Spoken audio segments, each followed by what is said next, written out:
Punjabi radio USA ਸੁਣ ਰਹੇ ਸਾਰੇ ਸਰੋਤਿਆਂ ਨੂੰ ਪਿਆਰ ਸਤਿਕਾਰ ਸਹਿਤ ਨਿੱਘੀ ਜਿਹੀ ਸਤਿ ਸ੍ਰੀ ਅਕਾਲ ਸਭ ਨੂੰ ਜੀ ਨੂੰ ਆਖਦੇ ਹਾਂ। ਸੋ ਤੇ ਪ੍ਰੋਗਰਾਮ 'ਚ ਆਪ ਸਭ ਦਾ ਨਿੱਘਾ ਸਵਾਗਤ ਹੈ। ਮੈਂ ਰਾਜਕਨਵੀਰ ਸਿੰਘ ਜੁੜ ਚੁੱਕੇ ਨੇ ਮੇਰੇ ਨਾਲ ਇਸ ਟਾਈਮ ਹਰਵਿੰਦਰ ਸਿੰਘ ਕੰਗ।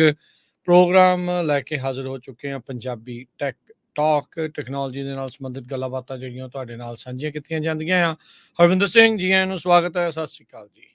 ਸਤਿ ਸ਼੍ਰੀ ਅਕਾਲ ਰਾਜਕਨਵੀਰ ਸਿੰਘ ਤੇ ਪੰਜਾਬੀ ਰੇਡੀਓ USA ਸੁਣਨ ਵਾਲੇ ਸਾਰੇ ਮਾਣਯੋਗ ਸਰੋਤੇ ਤੇ ਵਿਊਅਰਸ ਨੂੰ ਇੱਕ ਵਾਰੀ ਫੇਰ ਤੋਂ ਨਿੱਘੀ ਜੀ ਆਖਦੇ ਹਾਂ ਪ੍ਰੋਗਰਾਮ ਪੰਜਾਬੀ ਟੈਕ ਟਾਕ ਦੇ ਵਿੱਚ। ਇਹਦੇ ਵਿੱਚ ਅਸੀਂ ਗੱਲਾਂ ਬਾਤਾਂ ਕਰਦੇ ਹਾਂ ਦੁਨੀਆ ਭਰ ਦੀ ਟੈਕਨੋਲੋਜੀ ਤੇ ਉਹਦੇ ਆਸ-ਪਾਸ ਕੀ ਚੱਲ ਰਿਹਾ, ਕੀ ਨਵੀਂ ਅਪਡੇਟਸ ਆ ਟੈਕਨੋਲੋਜੀ ਦੇ ਨਾਲ ਰਿਲੇਟਡ, ਜਿੱਦੀ ਲੇਟੈਸਟ ਜਾਣਕਾਰੀ ਹੋਏ ਅਸੀਂ ਤੁਹਾਡੇ ਨਾਲ ਸ਼ੇਅਰ ਕਰਦੇ ਹਾਂ ਤਾਂ ਕਿ ਸਾਰਿਆਂ ਦੀ ਜਾਣਕਾਰੀ ਦੇ ਵਿੱਚ ਵਾਧਾ ਹੋ ਸਕੇ। ਜੀ ਬਿਲਕੁਲ। ਸੋ ਟੈਕਨੋਲੋਜੀ ਤਕਨੀਕ ਇੱਕ ਅਜਿਹੀ ਹਰਵਿੰਦਰ ਸਿੰਘ ਜੀ ਚੀਜ਼ ਆ ਜੋ ਕਿ ਹਰ ਮੁਲਕ ਇੱਕ ਆਪਣੇ ਪੱਧਰ ਦੇ ਉੱਤੇ ਵਿਕਸਿਤ ਕਰਨਾ ਚਾਹੁੰਦਾ ਆ ਜੀ। ਕਿਤੇ ਨਾ ਕਿਤੇ ਜਿਹੜੀ ਵੀ ਟੈਕਨੋਲੋਜੀ ਕੋਈ ਵਿਕਸਿਤ ਕਰ ਲੈਂਦਾ ਜਿਹਦਾ ਉਹਦੇ ਤੇ ਪੇਟੈਂਟ ਆ ਜਾਂ ਕਿਸੇ ਹੋਰ ਦੇ ਕੋਲ ਨਹੀਂ ਆ, ਉਸ ਦੇ ਵਿੱਚ ਹਮੇਸ਼ਾ ਅੱਗੇ ਰਹਿੰਦੇ ਆ ਤੇ ਮੁਲਕ ਦੇ ਵਿੱਚ ਜਾਂ ਫਿਊਚਰ ਦੇ ਵਿੱਚ ਉਹ ਅੱਗੇ ਜਾਂਦੀ ਆ। ਸੋ ਅੱਜ ਆਪਾਂ ਇਸ ਪੱਖ ਤੋਂ ਗੱਲ ਜਿਹੜੀ ਥੋੜੀ ਕਰਾਂਗੇ ਵੀ ਮੁਲਕ ਜਿਹੜੇ ਕਿੱਦਾਂ ਟੈਕਨੋਲੋਜੀ ਨੂੰ ਉਹ ਵਰਤਦੇ ਨੇ, ਕਿੱਦਾਂ ਉਹ ਸਾਰੀਆਂ ਚੀਜ਼ਾਂ ਆ। ਸੋ ਜੇ ਸ਼ੁਰੂਆਤ ਕਰੀਏ ਇਸ ਚੀਜ਼ ਦੇ ਵਿੱਚ ਹਰਵਿੰਦਰ ਵੀ ਤਕਨੀਕ ਟੈਕਨੋਲੋਜੀਜ਼ ਇੱਕ ਹੋਵੇ ਜਾਂ ਇੱਕ ਤੋਂ ਵੱਧ ਹੋਵੇ, ਉਹ ਮੁਲਕ ਦੀ ਇੱਕ ਤਾਕਤ ਕਿੱਦਾਂ ਹੁੰਦੀ ਆ, ਕਿਵੇਂ ਇਸ ਨੂੰ ਜਿਹੜਾ ਉਹ ਦੇਖਿਆ ਜਾਂਦਾ ਹੈ? ਜੀ। ਸੋ ਵੇਖੋ ਇਹ ਨਾ ਬਹੁਤ ਵੱਡਾ ਆਪਣੇ ਆਪ ਦੇ ਵਿੱਚ ਇੱਕ ਸਬਜੈਕਟ ਆ, ਪਰ ਆਪਾਂ ਇਹਦੀਆਂ ਕੁਛ ਦੰਦਾਂ ਨੂੰ ਛੂਹਾਂਗੇ। ਆਫ ਕੋਰਸ ਜਿੱਦਾਂ ਇਹਦੇ ਬਾਰੇ ਅਸੀਂ ਮਲਟੀਪਲ ਟਾਕ ਸ਼ੋ ਕਰਾਂਗੇ ਕਿਉਂਕਿ ਬਹੁਤ ਵੱਡਾ ਸਬਜੈਕਟ ਆ ਬਾਈ ਇਟਸੈਲਫ। ਪਰ ਕੁਛ ਚੀਜ਼ਾਂ ਉਹਦੇ 'ਚ ਇਹ ਆ ਰਾਜਕਨ ਕਿ ਜਿਹੜੀ ਟੈਕਨੋਲੋਜੀ ਆ ਉਹਨੂੰ ਜ਼ਿੰਦਗੀ ਦੇ ਵੱਖ-ਵੱਖ ਪੱਖਾਂ ਪਹਿਲੂਆਂ ਦੇ ਲਈ ਆਪਾਂ ਯੂਜ਼ ਕਰਦੇ ਹਾਂ। ਆਪਣੀ ਜ਼ਿੰਦਗੀ ਨੂੰ ਸੌਖਿਆਂ ਬਣਾਉਣ ਦੇ ਵਾਸਤੇ, ਆਪਣੇ ਬਿਜ਼ਨੈਸਿਸ ਨੂੰ ਗਰੋ ਕਰਨ ਵਾਸਤੇ ਤੁਸੀਂ ਉਹਨੂੰ ਯੂਜ਼ ਕਰ ਸਕਦੇ ਹੋ। ਮੈਡੀਕਲ ਚੀਜ਼ਾਂ ਹੈ ਨਾ, ਮੈਡੀਕਲ ਟੈਕਨੋਲੋਜੀ ਹੁੰਦੀ ਆ, ਉਹਨੂੰ ਤੁਸੀਂ ਡਿਫੈਂਸ ਵਾਸਤੇ ਯੂਜ਼ ਕਰਦੇ ਹੋ ਹੈ ਨਾ, ਆਪਣੇ ਹੱਦਾਂ ਦੀ ਰੱਖਿਆ ਦੇ ਵਾਸਤੇ। ਹੋਰ ਵੀ ਇਹਦੇ ਕਈ ਕਾਰਨ ਹੁੰਦੇ ਆ। ਸੋ ਉਹਦੇ ਕਰਕੇ ਹੈ ਕਿ ਜਿਹੜੇ ਮੁਲਕਾਂ ਦੇ ਕੋਲ ਟੈਕਨੀਕ ਤੇ ਟੈਕਨੋਲੋਜੀ ਆ, ਉਹ ਜਿਹੜੇ ਮੁਲਕ ਆ ਉਹ ਜ਼ਿਆਦਾ ਪਾਵਰਫੁਲ ਹੁੰਦੇ ਆ। ਕਿਉਂਕਿ ਆਮ ਤੌਰ ਤੇ ਇਹ ਦੇਖ ਲਈਏ ਕਿ ਅਮਰੀਕਾ ਦੁਨੀਆ ਦਾ ਸਭ ਤੋਂ ਵੱਧ ਤਾਕਤਵਰ ਮੁਲਕ ਆ। ਉਹਦਾ ਇੱਕ ਜਿਹੜਾ ਸਭ ਤੋਂ ਵੱਡਾ ਕਾਰਨ ਇਹ ਹੈ ਕਿ ਟੈਕਨੋਲੋਜੀ ਦੇ ਮਾਮਲੇ ਦੇ ਵਿੱਚ ਅਮਰੀਕਾ ਦਾ ਕੋਈ ਸਾਨੀ ਨਹੀਂ ਹੈ। ਜਿੰਨੀਆਂ ਤੁਸੀਂ top and university, technical university ਤੁਸੀਂ ਅਮਰੀਕਾ ਦੇ ਵਿੱਚ ਵੇਖੋ, ਜਿੰਨੀ ਰਿਸਰਚ ਹੁੰਦੀ, ਲੱਖਾਂ ਹੀ ਪੇਟੈਂਟ ਜਿਹੜੇ ਆ ਉਹ ਅਮਰੀਕਨ ਕੰਪਨੀਜ਼ ਤੇ ਅਮਰੀਕਨ ਆਰਗੇਨਾਈਜੇਸ਼ਨਸ ਕੋਲ ਹੈਗੇ ਆ।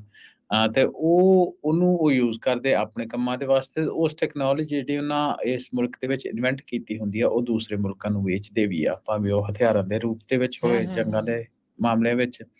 ਉਹ ਭਾਵੇਂ ਕੋਈ ਐਗਰੀਕਲਚਰ ਦੀ ਟੈਕਨੋਲੋਜੀ ਹੋ ਜੇ, ਉਹ ਕੋਈ ਰੋਜ਼ਮਰਾ ਦੇ ਕੰਮਾਂ ਕਾਰਾਂ ਨੂੰ ਸੌਖਿਆਂ ਕਰਨ ਵਾਲੀ ਸੌਫਟਵੇਅਰ ਦੀ ਟੈਕਨੋਲੋਜੀ ਹੋ ਜੇ, ਜਾਂ ਹੋਰ ਵੀ ਕੋਈ ਏਦਾਂ ਦੀ ਚੀਜ਼ ਹੁੰਦੀ। ਸੋ ਉਹ ਇਨਕਮ ਇੱਕ ਨਾ ਸਿਰਫ ਉਹ ਆਪਣੀ ਜ਼ਿੰਦਗੀ ਨੂੰ ਸੌਖਿਆਂ ਬਣਾਉਂਦੇ, ਆਪਣੇ ਬਿਜ਼ਨੈਸਿਸ ਨੂੰ ਕਰਨ ਨੂੰ ਸੌਖਿਆਂ ਬਣਾਉਂਦੇ, ਪਰ ਉਹ ਟੈਕਨੋਲੋਜੀ ਹੋਰਾਂ ਮੁਲਕਾਂ ਨੂੰ ਵੇਚ ਕੇ ਉਹਦੇ ਤੋਂ ਪੈਸਾ ਵੀ ਕਮਾਉਂਦੇ ਆ।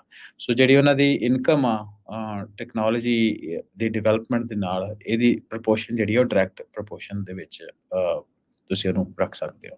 ਕਹਿਣ ਦਾ ਮਤਲਬ ਇਹ ਹੈ, ਇਹਨੂੰ ਰੀਟਰੇਟ ਕਰ ਦਈਏ ਕਿ ਜਿਹੜੇ ਮੁਲਕਾਂ ਕੋਲ ਟੈਕਨੋਲੋਜੀ ਜ਼ਿਆਦਾ, ਆਮ ਤੌਰ ਦੇ ਉੱਤੇ ਇਹ ਦੇਖਿਆ ਜਾਂਦਾ ਕਿ ਉਹਨਾਂ ਦੀ ਜਿਹੜੀ ਮੁਲਕਾਂ ਦੇ ਕੋਲ ਪੈਸੇ ਦੀ ਸਰਮਾਏ ਉੱਤੇ ਜਿਹੜਾ ਜ਼ੋਰ ਆ ਉਹਨਾਂ ਦਾ ਜ਼ਿਆਦਾ ਹੋਊਗਾ।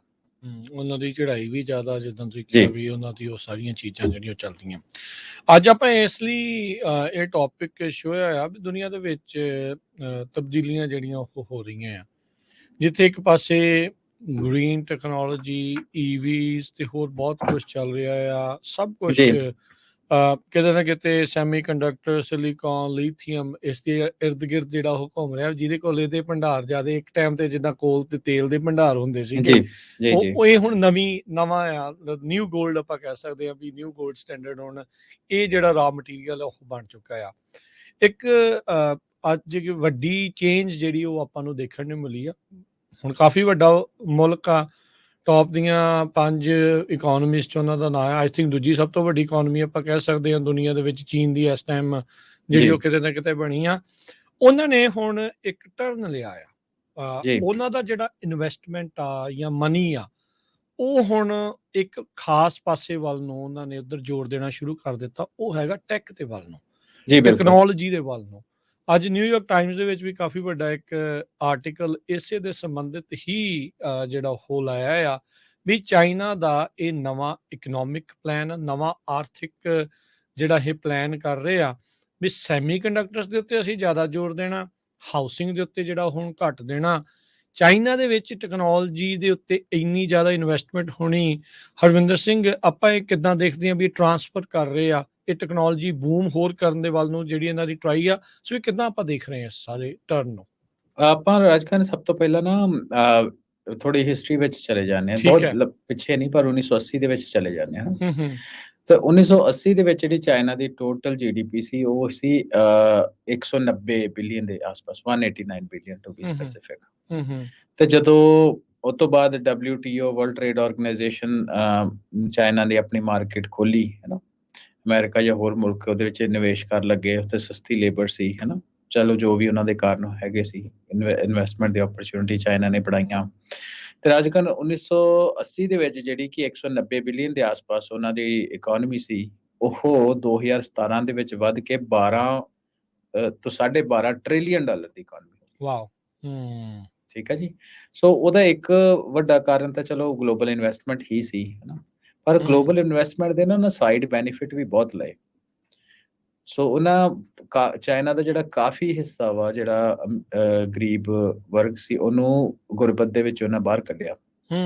ਸੇਮ ਆਈਡੀਆ ਬਹੁਤ ਜਿਹੜੇ ਮੁਲਕ ਆ ਉਹਨਾਂ ਨੂੰ ਇੰਪਲੀਮੈਂਟ ਕਰਨ ਦੀ ਕੋਸ਼ਿਸ਼ ਕਰਦੇ। ਜਿੱਦਾਂ ਇਮਰਾਨ ਖਾਨ ਮਿਸਾਲ ਦੇ ਤੌਰ ਦੇ ਉੱਤੇ ਪਾਕਿਸਤਾਨ ਦਾ ਪ੍ਰਧਾਨ ਮੰਤਰੀ ਸੀ, ਉਹਨੇ ਚਾਈਨਾ ਦੇ ਨਾਲ ਕੋਲੈਬੋਰੇਸ਼ਨ ਇਹੀ ਕਰਦਾ ਸੀ ਕਿ ਪਾਕਿਸਤਾਨ ਇੱਕ ਸਸਤੀ ਲੇਬਰ ਆ, ਸਾਡੀ ਜਿਹੜਾ ਫਿਊਚਰ ਆ ਚਾਈਨਾ ਦੇ ਨਾਲ ਹੈ ਨਾ। ਚਲੋ ਉਹਦਾ ਰਾਜ ਪਲਟਾ ਹੋ ਗਿਆ, ਵੱਖਰੀ ਗੱਲ ਆ, ਪਰ ਇੱਕ ਬੜੀ ਇੱਕ ਨਾਰਮਲ ਜੀ ਸਟ੍ਰੈਟਜੀ ਹੁੰਦੀ ਕਿ ਵਿਦੇਸ਼ਾਂ ਤੋਂ ਜਿਹੜੇ ਡਿਵੈਲਪਡ ਕੰਟਰੀਜ਼ ਆ ਉਹਨਾਂ ਤੇ ਇਨਵੈਸਟਮੈਂਟ ਜਿਹੜੀ ਆ ਉਹ ਮੁਲਕ ਚਾਹੁੰਦੇ ਆ ਵੱਧ ਤੋਂ ਵੱਧ, ਤਾਂ ਕਿ ਪੈਸਾ ਉਹਨਾਂ ਦੇ ਮੁਲਕ ਦੇ ਵਿੱਚ ਵੱਧ ਨਿਵੇਸ਼ ਹੋਵੇ। ਹੁਣ ਜੇ ਦੇਖਿਆ ਜਾਏ ਤੇ ਜਿਹੜੇ ਬਾਹਰਲੇ ਜਿਹੜੇ ਡਿਵੈਲਪਡ ਕੰਟਰੀਜ਼ ਆ, ਅਮਰੀਕਾ ਹੋ ਗਿਆ, ਕੈਨੇਡਾ ਹੋ ਗਿਆ, ਜਾਂ ਯੂਰਪ ਹੋ ਗਿਆ ਹੈ ਨਾ, ਜਾਂ ਹੁਣ ਇੰਗਲੈਂਡ ਤਾਂ ਚਲੋ ਯੂਰਪ ਦਾ ਹਿੱਸਾ ਨਹੀਂ ਆ ਯੂਨੀਅਨ ਦਾ, ਪਰ ਜਿਹੜੇ ਆਸਟ੍ਰੇਲੀਆ ਹੋ ਗਿਆ, ਸਰਮਾਏਦਾਰ ਮੁਲਕਾਂ ਨੇ ਚਾਈਨਾ ਨੂੰ ਐਜ਼ ਆ ਆਪਣੀ ਪ੍ਰੋਡਕਸ਼ਨ ਹੱਬ ਵਰਤੇ ਚੀਪ ਮੈਨੂਫੈਕਚਰਿੰਗ ਦੇ ਵਾਸਤੇ। ਤੇ ਜਦੋਂ ਏਦਾਂ ਕੰਮ ਕਰਦੇ ਆ, ਮੈਂ ਇਹ ਤੇ ਚੀਜ਼ਾਂ ਆਪਣੇ ਅੱਖੀ ਦੇਖੀਆਂ, ਕਿਉਂਕਿ ਮੈਂ ਚਾਈਨਾ ਦੇ ਵਿੱਚ ਬਹੁਤ ਸਮਾਂ ਰਿਹਾ। ਉੱਥੇ ਜੋ ਇਨਵੈਸਟਮੈਂਟਾਂ ਹੁੰਦੀਆਂ, ਮੈਂ ਉਹਨਾਂ ਜਿਹਦੇ ਨਾਲ ਫੈਕਟਰੀਜ਼ ਵਗੈਰਾ ਸੈਟਅਪ ਹੁੰਦੀਆਂ, ਮੈਂ ਉਹਦੇ ਵਿੱਚ ਆਪਣਾ ਮੇਰਾ ਨਿੱਜੀ ਤੌਰ ਦੇ ਉੱਤੇ ਉਸ ਫੀਲਡ ਦੇ ਵਿੱਚ ਤਜਰਬਾ ਹੈਗਾ। ਸੋ ਉਹਦੇ ਨਾਲ ਇਹ ਆ ਕਿ ਜਿਹੜੀ ਲੋਕਲ ਲੋਕ ਆ ਹੈ ਨਾ, ਉਹ ਟ੍ਰੇਨ ਹੁੰਦੇ ਆ ਟੈਕਨੋਲੋਜੀ ਦੇ ਉੱਪਰ। ਜਿੱਦਾਂ ਆਮ ਲੋਕਾਂ ਨੂੰ ਟੈਕਨੋਲੋਜੀ ਵਰਤਣੀ ਨਹੀਂ ਆਉਂਦੀ, ਪਰ ਉਹ ਇੱਕ ਹਿਸਾਬ ਨਾਲ ਉਹਨਾਂ ਦੀ ਫ੍ਰੀ ਟ੍ਰੇਨਿੰਗ ਵੀ ਕਹਿ ਸਕਦੇ ਆ, ਕਿਉਂਕਿ ਅਮਰੀਕਾ ਤੋਂ ਇੰਜੀਨੀਅਰਸ ਆਉਂਦੇ ਆ, ਉੱਥੇ ਜਾ ਕੇ ਟੈਕਨੀਸ਼ੀਅਨਸ ਜਾਂ ਇੰਜੀਨੀਅਰਸ ਉਹਨਾਂ ਨੂੰ ਤੁਸੀਂ ਟ੍ਰੇਨ ਕਰਦੇ ਹੋ, ਤੇ ਇੱਕ ਹਿਸਾਬ ਦੇ ਨਾਲ ਫ੍ਰੀ ਦੀ ਉਹਨਾਂ ਨੂੰ ਟ੍ਰੇਨਿੰਗ ਮਿਲ ਰਹੀ ਆ। ਸੋ ਜਦੋਂ ਉਸ ਤੋਂ ਬਾਅਦ ਕੀ ਹੁੰਦਾ ਰਾਜਕਰਨ, ਕਿ ਜਦੋਂ ਮੁਲਕ ਉੱਥੇ ਜਾ ਕੇ ਕੁਛ ਨਾ ਕੁਛ ਸੈਟਅਪ ਕਰਦੇ, ਭਾਵੇਂ ਕਿ ਉਹ ਮੈਨੂਫੈਕਚਰਿੰਗ ਦੇ ਲਈ ਹੀ ਸੈਟਅਪ ਕਰਦੇ ਆ, ਠੀਕ ਹੈ, ਤੇ ਉਹਦੇ ਨਾਲ ਟੈਕਨੋਲੋਜੀ ਕਿਸੇ ਨਾ ਕਿਸੇ ਹੱਦ ਤੱਕ ਤਾਂ ਟ੍ਰਾਂਸਫਰ ਹੁੰਦੀ ਆ ਨਾ, ਭਾਵੇਂ ਚਲੋ ਜਿਹੜੇ ਕੰਮ ਕਰ ਰਹੇ ਕੁਛ ਤਾਂ ਪਤਾ ਲੱਗਦਾ ਹੀ ਆ। ਬਿਲਕੁਲ, ਹਾਂਜੀ ਬਿਲਕੁਲ ਪਤਾ ਲੱਗਦਾ, ਕਿਉਂਕਿ ਇੰਟੈਲੈਕਚੁਅਲ ਪ੍ਰੋਪਰਟੀ ਨੂੰ ਚਲੋ ਇੱਕ ਸਾਈਡ ਦੇ ਉੱਤੇ ਰੱਖ ਲਿਆ ਜਾਏ, ਪਰ ਟੈਕਨੋਲੋਜੀ ਨੂੰ ਵਰਤਣਾ ਕਿੱਦਾਂ, ਜਾਂ ਕਿਸੇ ਹੱਦ ਤੱਕ ਦੇ ਉੱਤੇ ਲੋਕਲ ਮੈਨੂਫੈਕਚਰਿੰਗ ਹੁੰਦੀ ਆ। ਲੋਕਲ ਮੈਨੂਫੈਕਚਰਿੰਗ ਸਾਈਟਸ ਦੇ ਉੱਤੇ ਤੁਸੀਂ ਉੱਥੇ ਇੰਜੀਨੀਅਰ ਬਿਠਾਏ ਹੁੰਦੇ ਆ ਜਿਹੜੇ ਮੈਨੂਫੈਕਚਰਿੰਗ ਪ੍ਰੋਸੈਸਿਸ ਨੂੰ ਆਪਟੀਮਾਈਜ਼ ਕਰਦੇ ਆ। ਉਹ ਜਿਹੜੀ ਉਹ ਆਪਟੀਮਾਈਜ਼ੇਸ਼ਨ ਲੋਕਲ ਹੋ ਰਹੀ ਆ, ਉਹ ਵੀ ਇੱਕ ਹਿਸਾਬ ਦੇ ਨਾਲ ਉਹਨੂੰ ਤੁਸੀਂ ਐਜ਼ ਆ ਇਨੋਵੇਸ਼ਨ ਹੀ ਸੋਚ ਸਕਦੇ ਹੋ ਨਾ। ਉਹਨਾਂ ਸਾਰਿਆਂ ਲਈ ਨਵੀਂ ਚੀਜ਼ ਹੁੰਦੀ ਹੈ, ਨਵੀਂ ਚੀਜ਼ ਹੈ, ਨਾਲੇ ਇਨੋਵੇਸ਼ਨ ਆ ਉੱਥੋਂ ਦੀ ਨਾ। ਸੋ ਇਹਦੇ ਨਾਲ ਚਾਈਨਾ ਜਾਂ ਖਾਸ ਤੌਰ ਤੇ ਆਪਾਂ ਚਾਈਨਾ ਦੀ ਹੀ ਗੱਲ ਕਰਦੇ ਹਾਂ, ਸੋ ਚਾਈਨਾ ਨੇ ਇਸ ਚੀਜ਼ ਦਾ ਬਹੁਤ ਲਾਹਾ ਲਿਆ।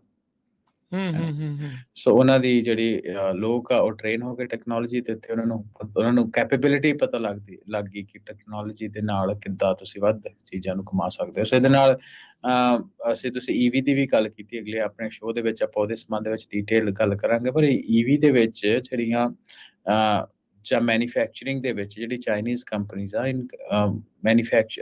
ਬਿਲਡਿੰਗ ਦੇ ਵਿੱਚ ਵੀ ਤੁਸੀਂ ਲਾ ਲਓ, ਪੂਰੀ ਦੁਨੀਆ ਨੂੰ ਅਮਰੀਕਾ ਵਰਗੇ ਦੇਸ਼ਾਂ ਨੂੰ ਹੁਣ ਪੂਰਾ ਕੰਪੀਟੀਸ਼ਨ ਦਿੰਦੀ ਆ। ਹਾਂਜੀ ਹਾਂਜੀ, ਨਹੀਂ ਬਿਲਕੁਲ, ਇਹ ਤਾਂ ਹਰਮਿੰਦਰ ਸਿੰਘ ਇਹ ਹੈ ਹੀ ਆ। ਤੁਸੀਂ IP ਦੀ ਗੱਲ ਕੀਤੀ ਸੀ, ਥੋੜੀ ਜਿਹੀ ਗੱਲ ਨਾ ਆਪਾਂ ਉਸ ਦੇ ਉੱਤੇ ਕਰਦੇ ਆ ਜੀ। IP ਕੀ ਚੀਜ਼ ਹੁੰਦੀ ਆ? ਉਹ US ਦਾ ਤੇ ਚਾਈਨਾ ਦਾ ਬੜਾ ਕਨਫਲਿਕਟ ਜਿਹੜਾ ਹੋ ਰਿਹਾ ਹੈ। ਬਹੁਤ ਸਾਰੀਆਂ ਜਿਹੜੀਆਂ ਚਾਈਨਾ ਦੀਆਂ ਜਿਹੜੀਆਂ ਕੰਪਨੀਜ਼ ਆ, ਉਹਨਾਂ ਨੂੰ ਬੈਨ ਲਾਇਆ ਜਾਂ ਰੋਕਿਆ ਆ, ਉਹਨਾਂ ਨੂੰ ਨਹੀਂ ਇੱਥੇ ਅਮਰੀਕਾ 'ਚ ਦਾਖਲ ਹੋਣ ਦਿੱਤਾ ਜਾਂਦਾ। ਵੀ ਤੁਸੀਂ ਜੀ। ਕੰਮ ਨਹੀਂ ਕਰ ਸਕਦੇ। ਸੋ ਇੰਟੈਲੈਕਚੁਅਲ ਪ੍ਰਾਪਰਟੀ ਇਹ ਕੀ ਚੀਜ਼ ਹੁੰਦੀ ਆ ਤੇ ਯੂਐਸ ਦੇ ਨਾਲ ਯੂਐਸ ਦੀਆਂ ਕੰਪਨੀ ਚਾਈਨਾ ਦੀਆਂ ਕੰਪਨੀਆਂ ਤੇ ਇਹਨਾਂ ਦੇ ਨਾਲ ਕੀ ਜਿਹੜੇ ਕੌਨਫਲਿਕਟ ਚੱਲ ਰਹੇ ਆ?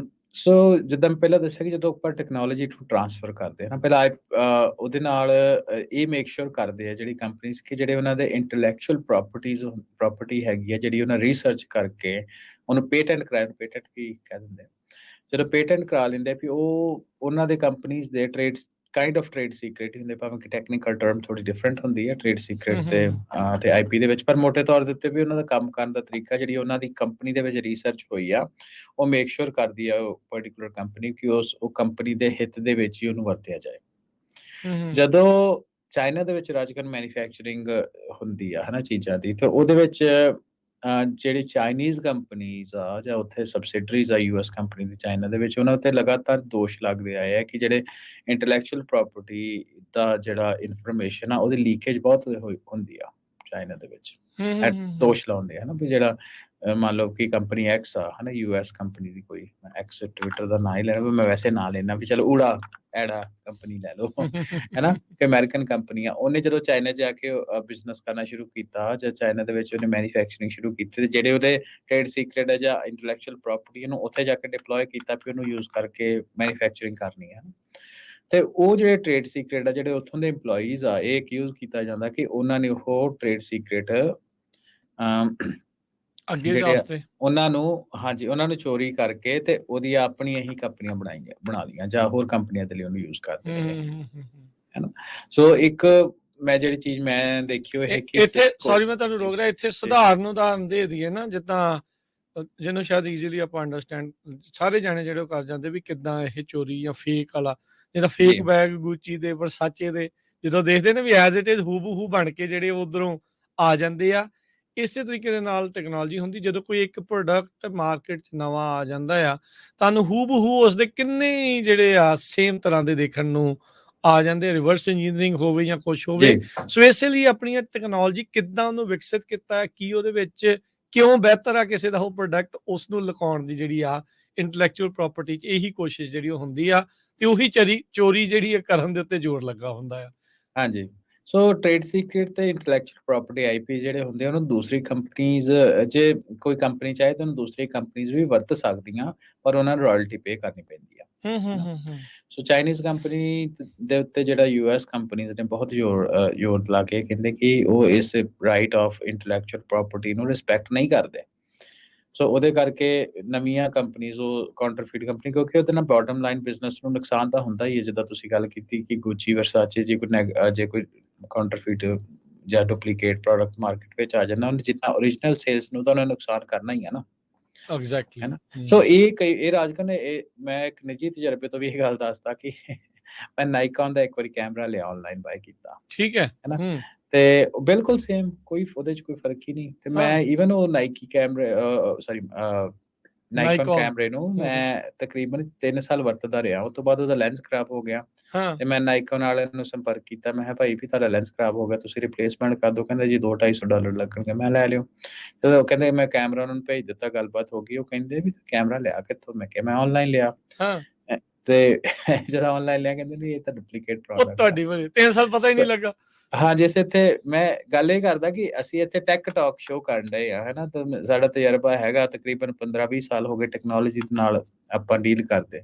ਸੋ ਚਲੋ ਆਮ ਦੇ ਨਾਲ ਥੋੜਾ ਜਿਹਾ, ਚਲੋ ਸਾਨੂੰ ਜ਼ਿਆਦਾ ਪਤਾ ਹੀ ਹੋਊਗਾ ਨਾ ਟੈਕਨੋਲੋਜੀ ਦੇ ਨਾਲ, ਤੇ ਅਸੀਂ ਵੀ ਉਹਦੇ ਸ਼ਿਕਾਰ ਹੋ ਜਾਂਦੇ ਹਾਂ। ਸੋ ਕਹਿਣ ਦਾ ਮਤਲਬ ਇਹ ਆ ਕਿ ਇਸ ਇੱਕ ਜਿਹੜਾ ਕੈਮਰਾ ਮੈਨੂੰ ਵੇਚਿਆ ਗਿਆ, ਇਹਦੇ ਨਾਲ ਨਾਈਕਨ ਨੂੰ ਉਹਦਾ ਨੁਕਸਾਨ ਤਾਂ ਹੋਇਆ ਹੀ ਹੈ ਨਾ। ਉਹ ਮੇਡ ਇਨ ਚਾਈਨਾ ਹੀ ਸੀ ਤੇ ਉਹਨਾਂ ਮੈਨੂੰ ਭੇਜ ਦਿੱਤਾ ਵੀ ਇਹ ਤਾਂ ਡੁਪਲੀਕੇਟ ਕੈਮਰਾ। ਸੋ ਐਨੀਵੇਜ਼ ਉਹਦੀ ਰਿਪੇਅਰ ਨਹੀਂ ਕਰ ਸਕੇ। ਮੈਂ ਐਗਜ਼ਾਮਪਲ ਲਈ ਹੈ ਇਸ ਚੀਜ਼ ਦੀ। ਸੋ ਉਸ ਤੋਂ ਬਾਅਦ ਜਿਹੜੀ ਇਹ ਵਾਰ ਆ, ਇਹ ਜਿਹੜੀ ਸ਼ਬਦੀ ਜਿਹੜੀ ਜੰਗ ਆ, ਹਨਾ, ਇਹ ਪ੍ਰੈਜ਼ੀਡੈਂਟ ਓਬਾਮਾ ਦੇ ਟਾਈਮ ਦੇ ਉੱਤੇ ਹੀ ਕਾਫੀ ਜ਼ੋਰ ਫੜ ਗਈ ਸੀ। ਤੇ ਵਾਵੇ ਦੇ ਉੱਤੇ ਟ੍ਰੇਡ ਸੀਕ੍ਰੇਟ ਚੋਰੀ ਕਰਨ ਦੇ ਦੋਸ਼ ਲੱਗੇ, ਵੱਡੀ ਕੰਪਨੀਆਂ। ਤੇ ਉਸ ਤੋਂ ਬਾਅਦ ਜੇ ਮੈਂ ਗਲਤ ਨਾ ਹੋਵਾਂ ਸਿਸਕੋ ਨੇ ਲਾਏ ਸੀ। ਤੇ ਉਸ ਤੋਂ ਬਾਅਦ ਜਦੋਂ ਪ੍ਰੈਜ਼ੀਡੈਂਟ ਟਰੰਪ ਆਏ, ਉਹਨੇ ਇਸ ਚੀਜ਼ ਦੇ ਉੱਤੇ ਚਾਈਨਾ ਉਹਨਾਂ ਪਾਲਿਸੀ ਰੱਖੀ ਕਿ ਜਿਹੜੇ ਇੰਟੈਲੈਕਚੁਅਲ ਪ੍ਰਾਪਰਟੀ ਥੈਫਟ ਆ, ਉਹਦੇ ਉੱਤੇ ਅਸੀਂ ਪੂਰਾ ਉਹ ਅਮਰੀਕਨ ਕੰਪਨੀ ਦਾ ਅਸੀਂ ਪ੍ਰੋਟੈਕਟ ਕਰਾਂਗੇ ਬੜੇ ਜ਼ੋਰਾਂ-ਸ਼ੋਰਾਂ ਦੇ ਨਾਲ, ਕਿਉਂਕਿ ਰਾਜਕਨ ਇਹ ਹੁੰਦਾ ਕਿ ਸਖਤੀ ਰੱਖੀ।